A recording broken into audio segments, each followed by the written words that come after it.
Harold B. Lee, from Wikipedia, the free encyclopedia, at en.wikipedia.org.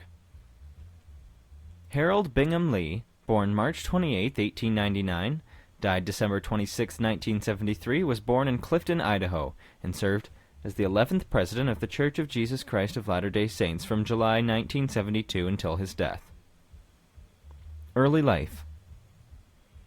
Lee was born to Samuel and Louisa Bingham, and was the second of 6 children. The Lee family lived in the rural life, and Harold and his siblings spent most of their youth doing farm chores. During his childhood, his mother saved him from several near-death experiences. When he was 8, he was sent to get a can of lye from the shelf and spilled the deadly product all over himself. His mother opened a vat of pickled beets and poured cup after cup of the red vinegar all over him, which neutralized the lye. When he was a teen, he punctured an artery on a broken bottle. His mother cleaned it, but it became badly infected. She burned a black stocking to ashes and rubbed it into the open wound, and soon it healed. Lee was fortunate to receive a good education. He finished 8th grade at grammar school in Clifton, Idaho, and his parents allowed him to continue his education at Oneida Stake Academy in Preston, Ohio. He focused on music the first few years and played the alto, French, and baritone horns. Later, he played basketball and was a reporter for the school newspaper. He graduated in the spring of 1916. The summer following his graduation, he worked to receive his teaching certificate from Albion State Normal School at Albion, Ohio. After 2 summers of hard study, 1916 and 1917, he passed the state's 15-subject test to receive his 2nd and 3rd class certificates.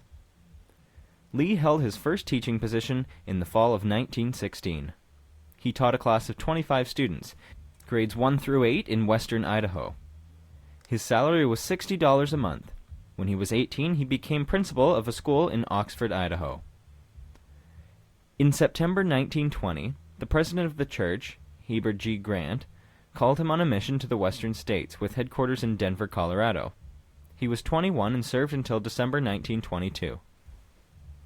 While on his mission, Lee met a sister missionary from Utah, Fern, Lucinda Tanner.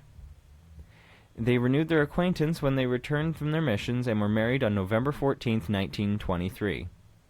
Tanner died in 1962, and on June 17, 1963, Lee married Frida Joan Jensen, a former mission companion's girlfriend who had never married. Service in the church.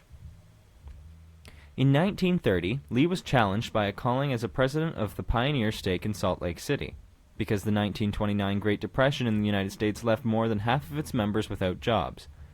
He established a welfare program to aid members in distress that became a model emulated by the entire church.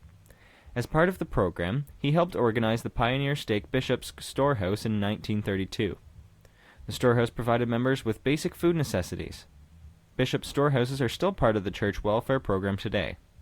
In 1936, he became managing director of the church welfare program.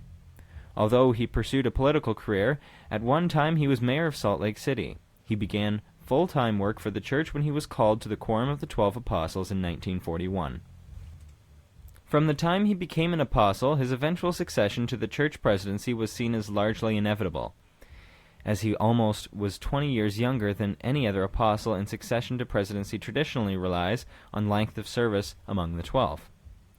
Spencer W. Kimball and Ezra Taft Benson soon became apostles as well, followed by Mark E. Peterson, 1900 to 1984, in 1444. But Lee was the senior member of the new generation. Under President David O. McKay, Lee became the intellectual leader of the church to some extent. As McKay was ailing and first counselor Henry D. Moyle lacked the confidence of the apostles and died in 1963, effectively exiled to Florida. In this time, Lee headed the Correlation Committee, which pioneered the worldwide coordination of church activities on a standard schedule. When McKay died in 1970, Joseph Fielding Smith became church president, and Lee was called as first counselor in the first presidency. He continued to gain practical experience for what was expected to be a long presidency of his own, he being decades younger than President Smith. However, Lee's presidency proved to be one of the briefest in the history of the church, lasting from Smith's death in July 1972 to Lee's sudden fatal heart attack in December 1973. It was Spencer W. Kimball, exactly 4 years his senior, and seen as in worse health, who would lead the church for the next dozen years and oversee the church's admittance of blacks to the priesthood. After his death, a statue of him was dedicated at his birthplace. Brigham Young University also honored the former church president by renaming its library after him. The 665,000 square foot Harold B. Lee Library is one of the largest libraries in the western United States and contains 98 miles of shelving. This sound file and all text in the article are licensed under the GNU Free Documentation License, available at www.gnu.org/copyleft/fdl.html.